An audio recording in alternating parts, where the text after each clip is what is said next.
रात्रीपासून जळगावच्या चाळीसगाव तालुक्यामध्ये या ठिकाणी मुसळधार पाऊस सुरू आहे। परिणामी नद्या ज्या आहेत त्या ओव्हरफ्लो झालेल्या आहे।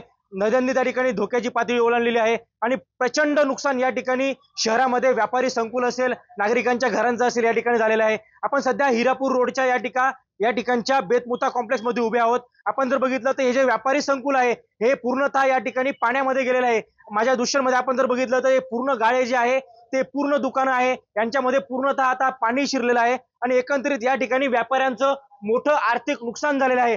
वेगवेगळ्या प्रकारचे या व्यापारी संकुलामध्ये दुकान होते आणि व्यापारी जे आहे ते आता या ठिकाणी हतबल झालेले आहे, पूर्णतः कोलॅप्स झालेले आहे। आपल्यासोबत बोलण्यासाठी या ठिकाणी दुकानदार आहेत।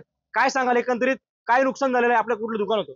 काही नाही, माझं टायरचं दुकान होतं। माझ्या दुकानामध्ये भरपूर माल वगैरे भरलेला होता।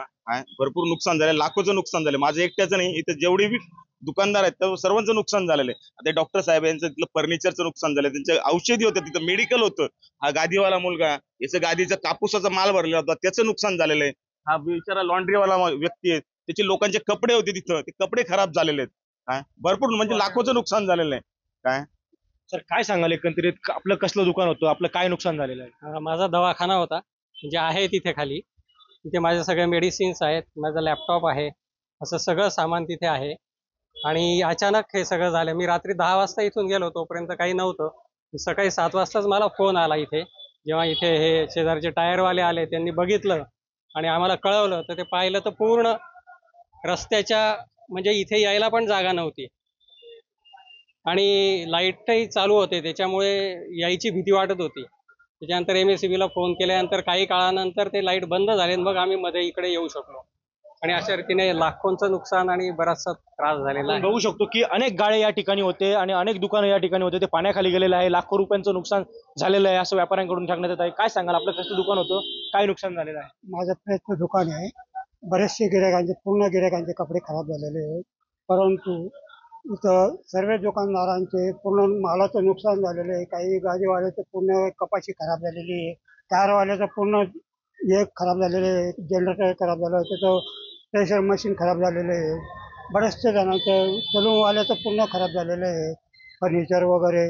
डॉक्टरांचं पूर्ण मेडिसिन वगैरे पूर्ण खराब झालेले आहे। तसंच बरेचसे MSEB वाले यांना कॉल करून सुद्धा हे 4 तासानंतर आले। यांना एवढं कॉल केलं सुद्धा बरेचसे समस्या होत्या, तरी ते आले नाही। बोलले काय सांगाल एकंदरीत प्रचंड नुकसान व्यापाऱ्यांचं झालेलं आहे, काय एकंदरीत मागणी असेल शासनाकडे? प्रशासनाला एकच विनंती आहे की आज जे हे अतिवृष्टी झालेली आहे, हे आता पुढे याची म्हणजे पाणी कसं निवारा होईल याच्या पुढे, आणि हे पुढे होणार नाही याची पण दखल घ्यावी। आणि हे जे भविष्यात जो हिरापूर रोडचा आपला हा चौक आहे, जो आपण नवजनचा कॉर्नर आहे, याचं पण एक परमनंट एक सोल्युशन काढावा प्रशासनाने। आणि आता जे 8-10 दुकान आहे त्याचं योग्य ते न्याय या लोकांना भेटावा, हीच माझी नम्र विनंती आहे प्रशासनाला।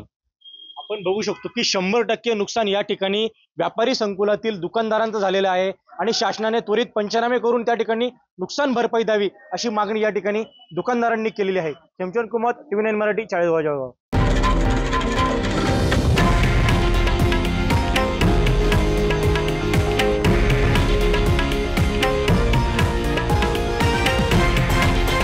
हे आहे देशातील नंबर 1 न्यूज नेटवर्क आणि आपण पाहत आहात TV9 मराठी, एकमेव।